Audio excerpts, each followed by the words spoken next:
Para saudara dan saudari yang Tuhan cintai, selamat pagi dan selamat bertemu lagi dalam renungan harian dari Paroki Santo Petrus dan Paulus Hargapura, edisi hari Kamis tanggal 2 November 2023. Hari ini Gereja Semesta memperingati arwah semua orang beriman. Mengawali hari yang baru ini, kita hendak mendengar dan merenungkan sabda Tuhan. Marilah sebelum kita mendengar dan merenungkan sabda Tuhan, kita berdoa. Dalam nama Bapa dan Putra dan Roh Kudus. Amin. Ya Allah, kami mohon, perkenankanlah mendengarkan doa-doa kami. Engkau telah menganugerahkan kami iman yang kokoh akan Putramu yang bangkit dari antara orang mati. Semoga Engkau juga meneguhkan harapan kami bahwa bersama hamba-Hambamu yang telah meninggal, kami pun akan bangkit untuk hidup abadi. Bersabdalah ya Tuhan, kami siap mendengarkan.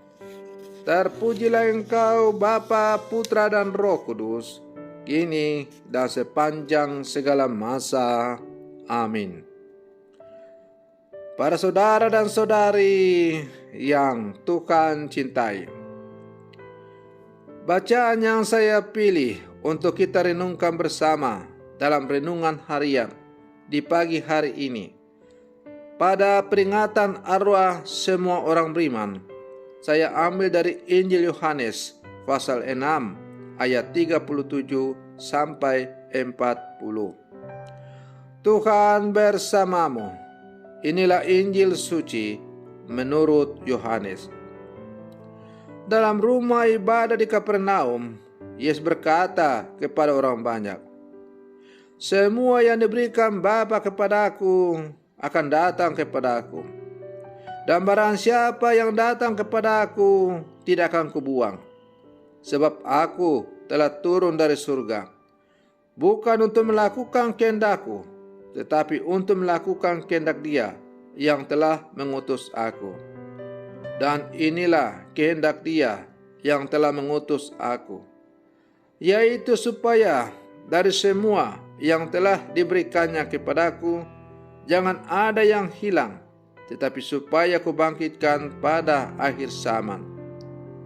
Sebab inilah kehendak Bapa-Ku, yaitu supaya setiap orang yang melihat Anak dan percaya kepadanya beroleh hidup yang kekal, dan supaya Aku membangkitkannya pada akhir zaman."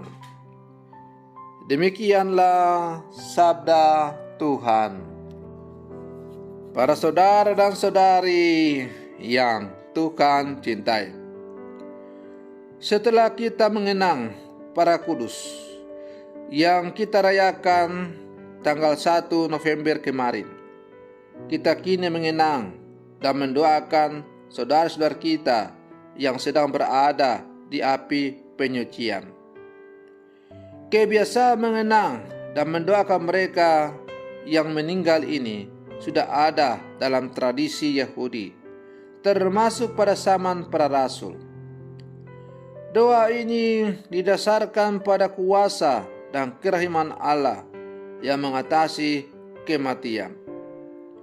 Sebagaimana doa untuk mereka yang masih hidup, doa-doa bagi orang yang telah meninggal juga bermanfaat. Para saudara dan saudari yang Tuhan cintai, selain doa, kita juga memohonkan indulgensi, yaitu penghapusan denda dosa, karena orang yang meninggal tidak bisa membuat tebusan atas dosa dan kesalahan saat masih hidup di dunia ini. Maka kita yang masih hidup ini dipanggil untuk mengemban tanggung jawab memulihkan keadilan itu dengan aneka cara.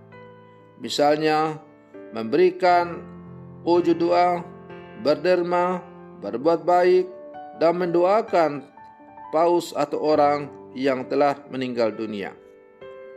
Permohonan ini bermanfaat bagi pemulihan keadilan dunia ini dan bagi mereka yang telah meninggal dunia.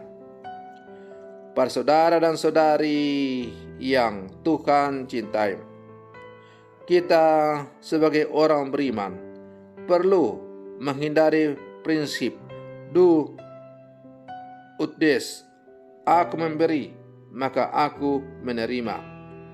Dalam hal rahmat, aku bersikap mendikte Allah. Janganlah kita yang masih hidup ini menggunakan prinsip paling besok waktu meninggal juga ada yang mendoakan, atau besok Tuhan juga mengampuni. Janganlah mencobai Tuhan. Sangatlah bermanfaat jika kita hidup dan benar saat kita masih berada di dunia ini. Hari ini kita kenangkan orang tua dan sanak kerabat kita, handai taulan yang telah mendahului kita. Kita mendoakan mereka dan kita mohonkan indulgensi untuk mereka dengan turut memikul beban keadilan yang harus mereka lakukan di dunia ini dengan misa.